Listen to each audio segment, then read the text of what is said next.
Cho cả nhà xem thử cái Ripple này nè. Cái này là của Mỹ nha cả nhà.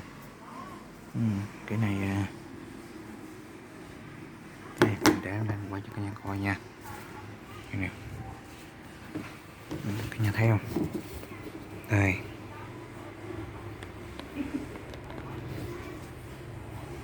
Đây.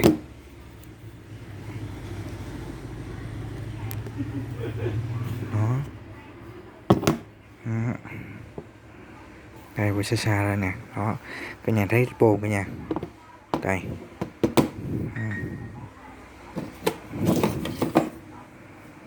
Rồi mình sẽ rút ra cái ruột cho cả nhà coi thử ha. Cả nhà chờ nha.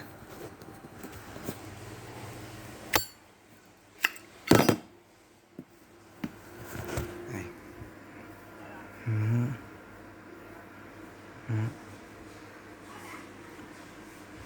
Ripple quá đẹp. Đây bị giỏ của nó.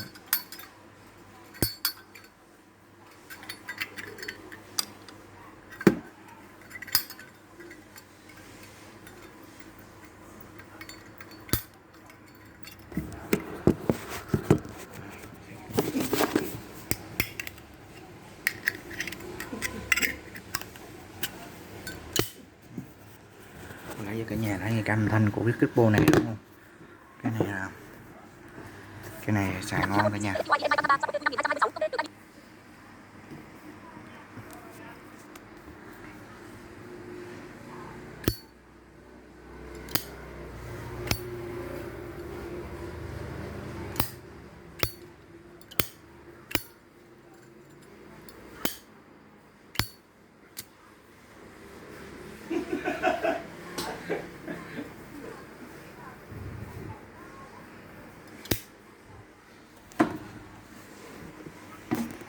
Đây là cái lô này cả nhà.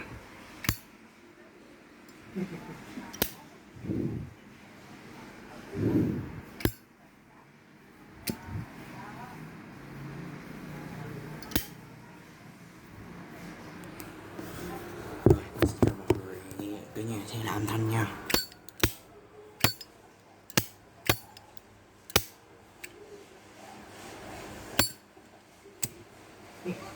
Âm thanh rất chuẩn cả nhà.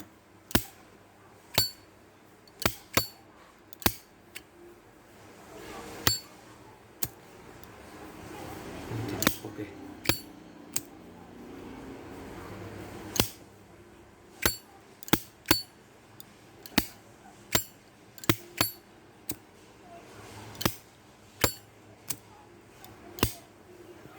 Rồi. Mình mượn cái Ripple của ông anh. Mình quay thử đăng lên YouTube chia sẻ cho cả nhà coi thử. Thì cái này thì mình nghĩ là cái này xài cũng ok đó.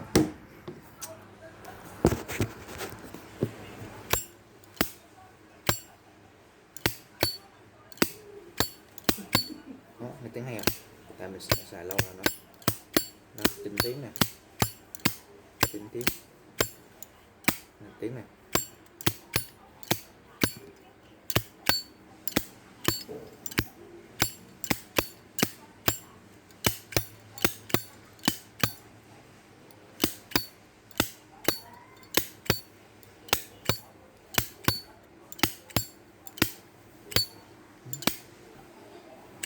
tiếng nước bén đó, tiếng nước bén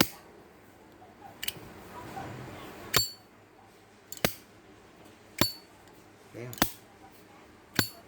tiếng không.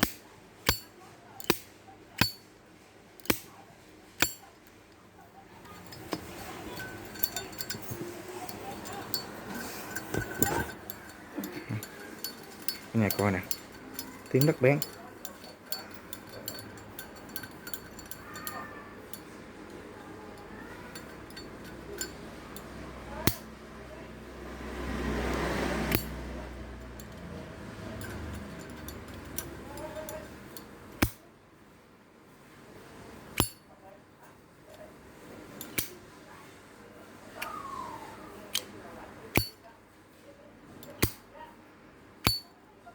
Mình rất thích cái này cả nhà, nó bén lắm, tiếng bén thanh không cả nhà.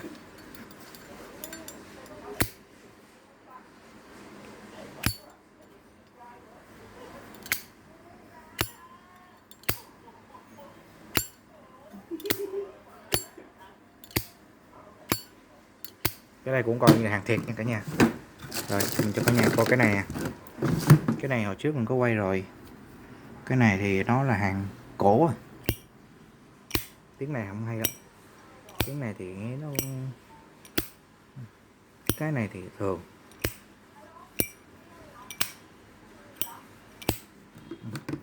Nó thường lắm nha, cái tiếng này thì nghe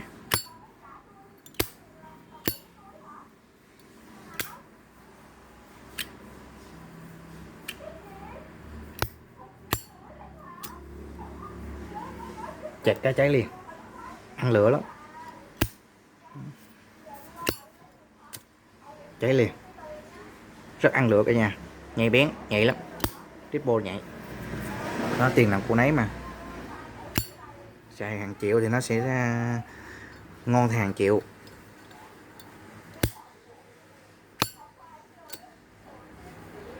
Ồ, quá cháy lửa, quá quá si mê, quá đã, lửa lên, chặt cái lên liền, bén.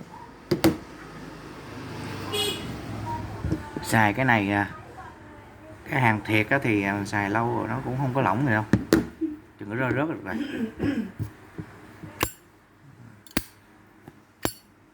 Không?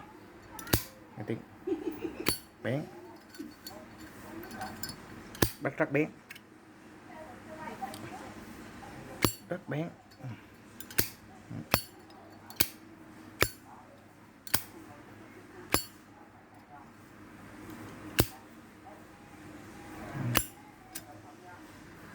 Lên lửa liền,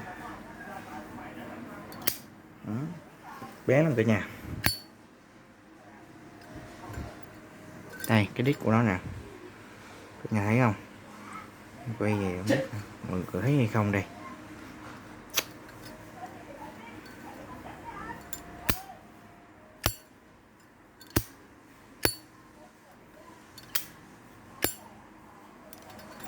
Đây mình quay chủ yếu làm kỷ niệm thôi,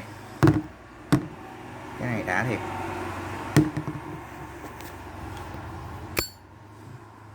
Thanh